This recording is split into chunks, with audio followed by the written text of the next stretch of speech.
अस्सलामुअलैकुम। इस वक्त मार्केट में एक बहुत बेहतरीन फ्लिपिंग अपॉर्चुनिटी है और ये टाइमली बेस्ड है। तो सबसे पहले मैं इस अपॉर्चुनिटी के हवाले से बात करूंगा। उसके बाद हम लोग जनरल क्रिप्टो की बात करेंगे क्योंकि क्रिप्टो में बहुत बड़ी बड़ी बुलिश खबरें हैं आज। तो सबसे पहले हम इंटरैक्टिव ब्रोकर्स पे ये देख सकते हैं, ये एक आप कह सकते हैं कि टिकर सिंबल है ओक्लो, जो कि न्यूक्लियर से रिलेटेड है। पिछले कुछ दिनों में न्यूक्लियर एनर्जी से रिलेटेड है बेसिकली।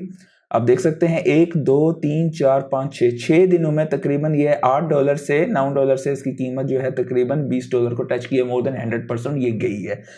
अब ये एक बहुत इंपॉर्टेंट चीज है। आप कह रहे हो अगर इरफान भाई ये तो स्टॉक्स की बात कर रहे हैं, क्योंकि ये रिलेटेड टू एआई है और ये बहुत इंपॉर्टेंट आपके लिए एक फ्लिपिंग अपॉर्चुनिटी है। मैं उसके हवाले से बात करूंगा।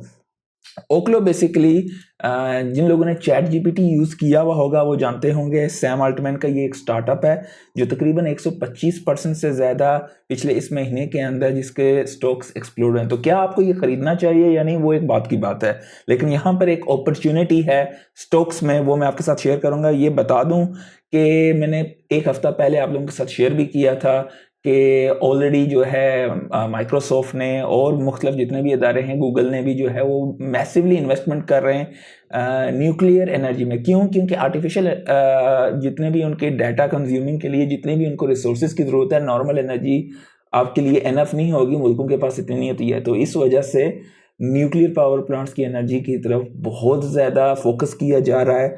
और आप यहाँ पर देख भी सकते हैं कि इन्होंने यहाँ पे बताया हुआ है कि न्यूक्लियर एनर्जी रिलेटेड जो है ओक्लो जो है वो सितंबर से जो है उसमें माइक्रोसॉफ्ट ने अनाउंस किया था तकरीबन 2 साल का कॉन्ट्रैक्ट और कंपोनेंट कंसंट्रेशन के लिए ये सीईजी के साथ इन्होंने मायदा किया हुआ है।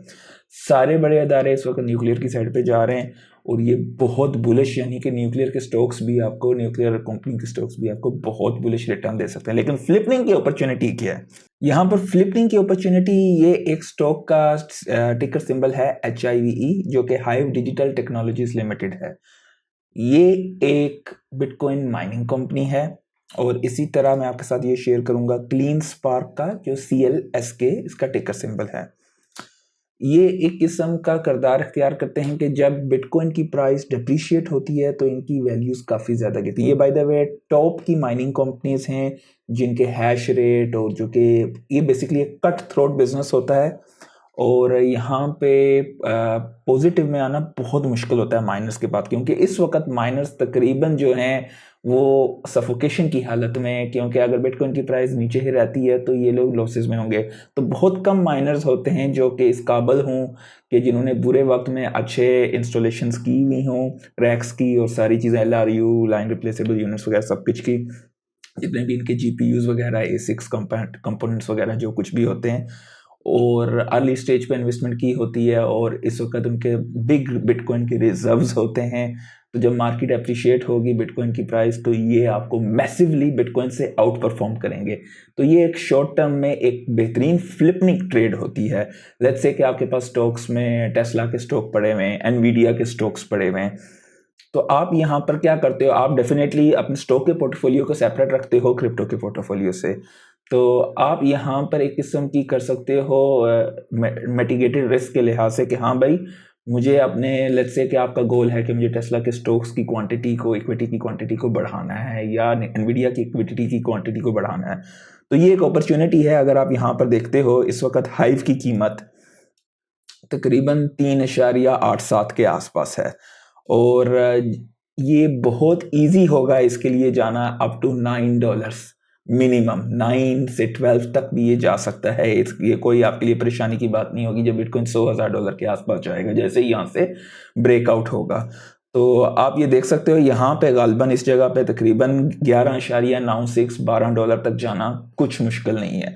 तो ये आपके पास एक किस्म की 2x की अपॉर्चुनिटी है कि लेट्स से कि आपने अपने 15 या 20, लेट्स से कि आपने 15 टेस्ला के स्टॉक बेचे और यहाँ पर आपने फ्लिपिंग की है, तो जैसे ही इसकी प्राइस अप्रिशिएट होगी डेफिनेटली टेस्ला के स्टॉक की भी प्राइस अप्रिशिएट हो सकती है। तो आपकी उस टाइम पे आप अपनी क्वांटिटी के साइज को बढ़ा सकते हो। फिर इसको आप हेज किस तरह करो कि सिर्फ एक माइनर में ना लो, हाइव इस वक्त बेहतरीन है, क्लीन स्पार्क इस वक्त बेहतरीन माइनर है जो कि इस वक्त बेस्ट पोजीशन में है। जितनी भी पब्लिक लिमिटेड कंपनीज हैं जो कि बेस्ट पोजीशन में कंपनीज हैं, तो क्लीन स्पार्क का भी अगर मैं आपको दिखा दूं यहाँ पर, तो आप यहाँ पर देख सकते हो तकरीबन $12.9 पे है, जबकि पिछले साल मैंने आप लोगों के साथ शेयर किया था, उसका $4-4.25 के आसपास इसकी मालियत थी। तो उसके बाद इस जैसे ही बिटकॉइन ने रन लिया था, तो आप देख सकते हो इसने बिटकॉइन को आउट परफॉर्म किया था। तो बेसिकली आप एक किस्म की हेजिंग कर सकते हो यहाँ से। तकरीबन $12.90 का है। इसके लिए आप यहाँ पर इस एरिया में गालबन आप देख सकते हो 20.57, ये आप एक अच्छा ट्रेड मार रखते हो। लेकिन यहाँ पर रिटर्न कम है, आप अपने पोर्टफोलियो को 2 माइनर कंपनीज में डिवाइड कर सकते हो, डेफिनेटली पूरे स्टॉक्स को नहीं, एक खास परसेंटेज जितना आप रिस्क ले सकते हो। और ये कोई आपके लिए फाइनेंशियल नहीं है, लेकिन ये एक चीज़ है, अब अपना ड्यू डिलिजेंस करके आप यहाँ पर मार्केट में एक अपॉर्चुनिटी है बेहतरीन, जहाँ से आप अपने रिटर्न्स हासिल कर सकते हो। इंटरैक्टिव ब्रोकर को मैं नॉर्मली यूज़ करता हूँ। मज़ीद इस तरह की इन्फॉर्मेशन के लिए अगर आपको कुछ है, अगर आपको समझ आती है, तो आप डेफिनेटली मुझे कमेंट्स में ज़रूर पूछिएगा। अगर कोई और मज़ीद आपके दिमाग में इसके हवाले से सवाल है, तो मार्केट की बाकी खबरों की तरफ चलते हैं। बिटकॉइन के बहुत ज़्यादा चांसेस हैं, मतलब तकरीबन जितने भी मार्केट के पंडित कह लें, एनालिस्ट कह लें, वो तकरीबन 200 से $250 का बिटकॉइन देख रहे हैं इस साइकिल में जाते हुए। तो आप ये देख सकते हैं कि may be on the horizon $250। here are the 3 signs to watch definitely. ये बिटकॉइन के लिए बहुत बुलिश है। आप ये देख सकते हैं कि बेसिकली ये लोगैरिथम चार्ट है बेसिकली, और जब हुआ था 2013 में, तो बिटकॉइन ने 60x चढ़ा था। हर साइकिल के साथ आपके रिटर्न्स कुछ लोग कह रहे हैं कि लेस हो रहे हैं, लेकिन इसमें 2 चीज़ें हैं जो कि पहले नहीं थी, डिमांड और सप्लाई। अब सप्लाई इसकी कम होती जा रही है और एक्सचेंज के रिजर्व्स पहली दफ़ा कम हैं बुल साइकिल के आगाज़ पे। तो हो सकता है कि हम जो सोच रहे हैं कि रिटर्न्स कम होंगे, जिस तरह पहली दफ़ा 60x था, फिर 2017 के बाद जो है 20x हुआ, 2021 में 6x हुआ, तो उस तरह हो तो इस दफ़ा 2-2.5x होना चाहिए। लेकिन ये जो 2 चीज़ें मैंने बताई हैं, डिमांड अगर इतनी ही रहती है और सप्लाई कम हो जाती है और एक्सचेंज पे रिजर्व्स कम हो जाते हैं और बड़े खिलाड़ी आते हैं, तो हो सकता है कि ये साइकिल आउट परफॉर्म करे, और ये हो सकता है कि one of the last cycle हो जो कि आउट परफॉर्म करें, या probably one more cycle we have the opportunity. उसके बाद बड़े खिलाड़ी तकरीबन आ जाएंगे, ऑलरेडी आ चुके हैं। $20 बिलियन से बिटकॉइन का जो है स्पॉट ETF का इनफ्लो है, ब्लैक रॉक और बाकी तमाम जितने भी इनके US के हैं। तो अपॉर्चुनिटीज़ दिन ब दिन कम होती जाएंगी। खुदारा इस पे तहकीक करें, अपनी रिसर्च करें और कुछ ना कुछ रिस्क ज़रूर ले लें, जितना आप अफोर्ड कर सकते हैं लॉस करना, क्योंकि ये चीज़ें, ये अपॉर्चुनिटीज़ आपको ज़िंदगी में दोबारा नहीं मिलेंगी। ठीक है, मुख्तलिफ किस्म के ये एक और एनालिस्ट की तरफ से, हाँ भाई कि बिटकॉइन यहाँ से पैराबोलिक जा सकता है, और ये सारी चीज़ें इस वक्त अलाइन हो रही हैं। वो कहते हैं ना जिस तरह स्टार्स अलाइन हो रहे हैं, तो लेट्स सी। हाँ, इसमें हो सकता है कि एक वो स्टार्स के दरमियान में एक वो आ जाता है ना, एक जिस तरह से फास्ट मूविंग स्टार या जो कुछ कहते हैं, हो सकता है कोई मतलब कोई वॉर वगैरह हो जाए, तो वो एक अननोन इवेंट हो जाए, तो वो फिर किसी को मालूम नहीं होता है। लेकिन इस तरह हर चीज़ इस वक्त सेट है। एक भाई साहब ने, we don't know who is, 9 million का प्रॉफिट कमाया है 3 दिनों में, 3000x का रिटर्न हासिल किया है अपनी इन्वेस्टमेंट्स पे सालाना के। इस ये कॉइन है कोई नमोग्राम, I have no clue what it is. बहुत लोग मार्केट कैप से डेफिनेटली यहाँ पे रिस्क लेते हैं लोग, और मैसिवली आउट परफॉर्म भी कर देते हैं मार्केट्स को। तो USDT ने सरपास किया है क्या बोलते हैं, वीजा की मार्केट कैप को लास्ट क्वार्टर में, और इस वक्त USDT का जो है $120 बिलियन का मार्केट कैप है, विच इज गोइंग क्रेजी। अगर आप लोग अमारात में या खलीजी किसी भी मुल्क में रहते हैं, तो पैसिव इनकम का ये एक है। यहाँ पर मैं भी रजिस्टर्ड हूँ, मैं भी यहाँ से पैसिव इनकम जनरेट करता हूँ स्टेक के हवाले से। आप यहाँ पर देख सकते हो, आप यहाँ पर किसी भी प्रॉपर्टी में अपना शेयर हासिल कर सकते हो। इसका ये मतलब होता है कि आप उसके ओनर बन जाते हो। आप यहाँ पर देख सकते हो कि इस प्रॉपर्टी की वैल्यू तकरीबन 1.55 मिलियन के आसपास है। तो 87% लोगों ने, हम जैसे आम नॉर्मल लोगों ने इसमें इन्वेस्टमेंट की हुई है। मतलब आप लेट्स से कि आप 100 दिनार, मैं बहरीनी दिनार में करता हूँ क्योंकि मैं बहरीनी दिनार बहरीन में रहता हूँ, तो अमारात का आप अंदाजा लगा सकते हैं। 100 दिनार तो 1000 दिरहम के आसपास बनता है। तो आप यहाँ पर उतना उस एक मतलब एक प्रॉपर्टी का उतना हिस्सा लेंगे। अगर वो रेंट पे लगाते हैं या बीएनबी पे लगा रहे हैं, क्या बोलते हैं, एयरबीएनबी पे, तो वहाँ से भी जो रिटर्न्स आते हैं, तो उतना उतना जितना आपका पोर्टफोलियो का साइज होता है, उतने आपको पैसिवली घर बैठे हुए आपको रिटर्न्स आ रहे होते हैं। और प्राइस अप्रिशिएट होती है तो एक खास अरसे के बाद, लेकिन आपका होराइजन ये होना चाहिए कि क्योंकि आप बेसिकली ये रीट नहीं है जिसमें आप स्टॉक लेते हो उनका, ये आप रियल एसेट ले रहे हो, तो यहाँ पर आपकी प्रॉपर्टी की जो आपकी जो इन्वेस्टमेंट है वो लॉक होती है। तो ये मतलब मुख्तलिफ किस्म के मॉडल्स हैं पैसिव इनकम के लिए। तो आप ऐसा पैसा कभी भी ना लगाओ जो कि कल चाहिए या परसों चाहिए। 4 से 5 साल का आपका होराइजन होना चाहिए। नीचे मेरा एफिलिएट लिंक है, अगर आप उसके जरिए साइन अप करेंगे तो साइन अप करेंगे और मेरे यहाँ से $200-250 की आप इन्वेस्टमेंट करेंगे तो आपको तकरीबन $200 का गिफ्ट वाउचर मिलेगा और चैनल की भी सपोर्ट होगी। Go through it, have a look. अगर आप जीसीसी में रहते हैं तो definitely this passive income is very good, have a look at it. ठीक है, सोलाना के हवाले से बात करते हैं। आप यहाँ पर देख सकते हैं कि जब पहला इसका आया था, जब लोग इस सोलाना से भाग रहे थे, $8 से $10, $12, $14, $20 की रेंज के अंदर बस घूम रहा था। तो यहाँ पर आप देख सकते हैं कि उसके बाद यहाँ पर कैसा पंप आया था। एग्जैक्टली वही टेक्निकल इंडिकेटर्स, टेक्निकल जो है आपका, जो आप चार्टिंग में उसी तरीके से बन रहा है। तो क्या होता है या नहीं वो एक अलग बात है, लेकिन there is a high probability, खाली इंडिकेटर्स की बेस पे नहीं, इसकी फंडामेंटल्स की बेस पे भी सालाना पे जितना जो है टोटल वैल्यू लॉक इंक्रीज हुआ है, उसके बाद सालाना पे कितनी ज़्यादा लोगों का क्या बोलते हैं डेक्स वॉल्यूम कितना इंक्रीज हो रहा है, लोग कितनी ट्रेडिंग कर रहे हैं, कितना इस्तेमाल कर रहे हैं इस इकोसिस्टम को। मेन उसमें ये करदार पंप डॉट फन ने भी किया था। मैंने आप लोगों से मैं से 2 से 3 महीने पहले पंप डॉट फन के हवाले से शेयर किया था कैसे मैं वहां पर मीम कॉइन्स की ट्रेडिंग करता हूं, और ये भी आप लोगों को बताया था। अगर आप लोग देख सकते हैं मेरी प्रीवियस पंप डॉट फन की वीडियोस में कि आप पंप डॉट फन को इस्तेमाल करें, क्योंकि हो सकता है कि डेफिनेटली आप मुख्तलिफ किस्म के बोट्स के जरिए इसको इस्तेमाल कर सकते हैं। तो हो सकता है कि इनका अपना टोकन लॉन्च हो, और अभी ये लोग प्लान कर रहे हैं when there will be a peak cycle, उस टाइम पे डेफिनेटली हर बंदा पैसा बना रहा होता है। तो अभी मालूम नहीं है कि ऑलरेडी इन्होंने स्नैपशॉट्स वगैरह ली होंगी या नहीं। अगर नहीं ली हुई हैं, गिव इट अ ट्राई, हो सकता है you might get some good air drop. Definitely कोई फाइनेंशियल एडवाइस नहीं है ये। मीम कॉइन्स की बात करेंगे कि कौन कौन से मीम कॉइन्स आपको कितने अमीर बना सकते हैं। ये एक जेंटलमैन है मुराद, जिसकी बहुत ज़्यादा फॉलोइंग भी है और बहुत ज़्यादा लैशबैक भी होता रहता है इन पे।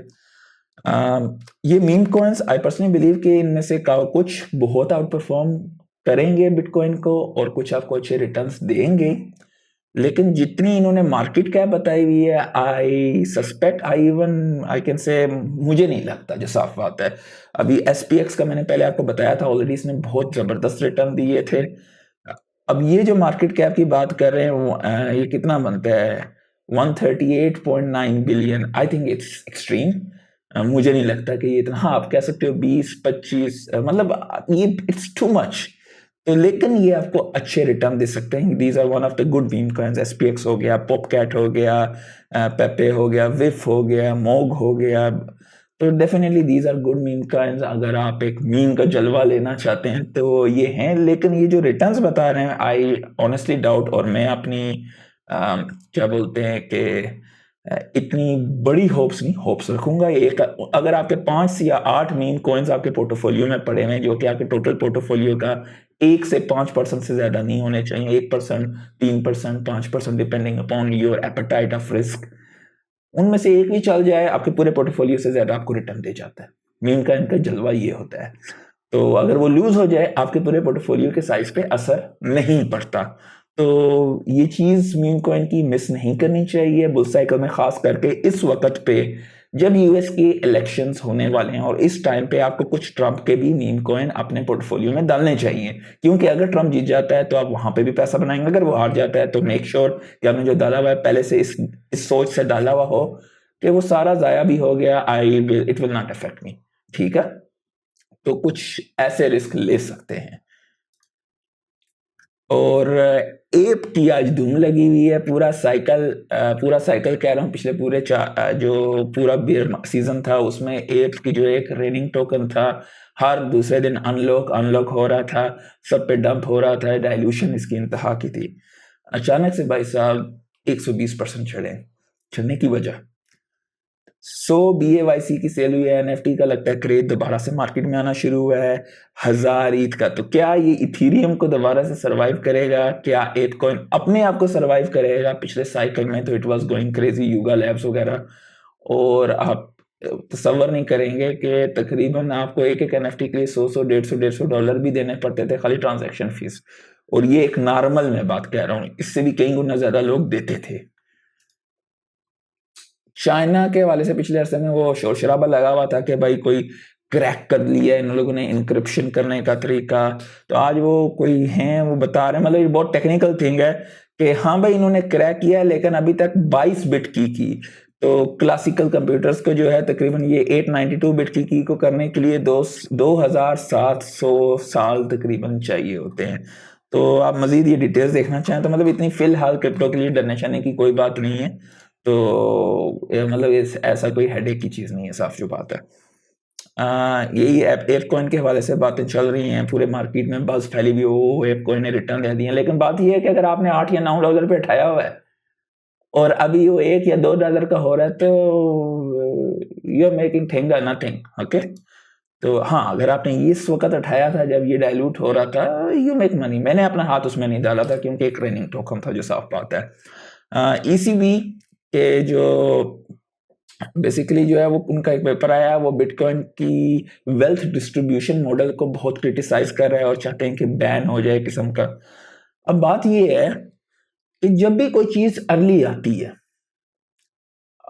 जिस वक्त कोई बंदा उसमें हाथ नहीं डालता है, आपने उसमें रिस्क लिया, then you get the returns अगर वो चीज कामयाब होती है। ये चीज हसद के अलावा और कुछ भी नहीं है मेरे नजदीक, कि हाँ भाई उनमें वेल्थ डिस्ट्रीब्यूट। अभी एक बंदे ने 2014 में उठाया और आप यहाँ पे 2024 में उठा रहे हो। आपको पता था 2014 में, लेकिन आप कहते हैं this is shit, you are not gonna take it, और अभी आप उठा रहे हो। तो आप क्या कह सकते हो कि वो बंदे और आप में वेल्थ डिस्ट्रीब्यूशन नॉर्मल हुई है कि नहीं? खैर ये मेरी अपनी राय है, मैं गलत भी हो सकता हूँ। आप ये पूरा पढ़ सकते हैं कि वो कह रहे हैं वेल्थ डिस्ट्रीब्यूशन, हाँ भाई जो नया आता है उस पर डंप होता है, जो कुछ भी है। लेकिन बिटकॉइन की एक वैल्यू है, it's a store of value definitely, इसमें हसद नहीं होनी चाहिए। जिन लोगों ने पहले, आप जिस वक्त बिटकॉइन को समझोगे आप उस कीमत पे उठाओगे। आपने अगर उसके समझने पे टाइम नहीं स्पेंड किया है कि ये है क्या चीज, तो आप कभी भी बिटकॉइन को समझ ही नहीं सकोगे, तो आप उसकी ट्रू वैल्यू को समझोगे ही नहीं। ठीक है, खैर ये मेरी अपनी राय है, मैं गलत भी हो सकता हूँ। स्टेबल कॉइन्स जो है, मैंने आपको पहले भी बताया कि इन्होंने सरपास किया है वीजा के क्वार्टरली सेकंड क्वार्टर की रिपोर्ट को 2024 की एक्टिविटीज के लिहाज से, और ट्रांजैक्शन हुई है 172 billion.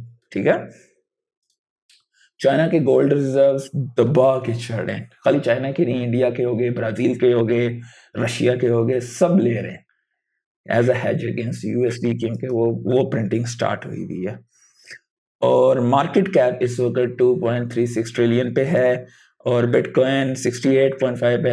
Late it go to 70 to 71 और 73 को ब्रेक करे, then we will see the real fireworks. Old coins कब पंप करेंगे, मैंने कल की वीडियो में बताया था कि बिटकॉइन डोमिनेंस क्यों इंपॉर्टेंट है। अगर आप वो समझ जाते हैं तो आपको अंदाजा हो जाएगा कि बिटकॉइन से कब आपको ओल्ड कॉइन में पैसा डालना है और कब आपको पैसा निकालना है। तो कल की वीडियो मेरी ज़रूर देखिएगा, उसमें काफ़ी कुछ आपको सीखने का मिलेगा। आज फेयर एंड ग्रीड 73 पे बैक हो गया है, और आप देख सकते हैं एप कॉइन क्यों इतना ज़्यादा चढ़ा है। तो उम्मीद करता हूँ आज बहुत कुछ सीखने को मिला होगा। लाइक ज़रूर कर दीजिएगा, सब्सक्राइब भी कर दीजिएगा चैनल को। अल्लाह हाफिज़।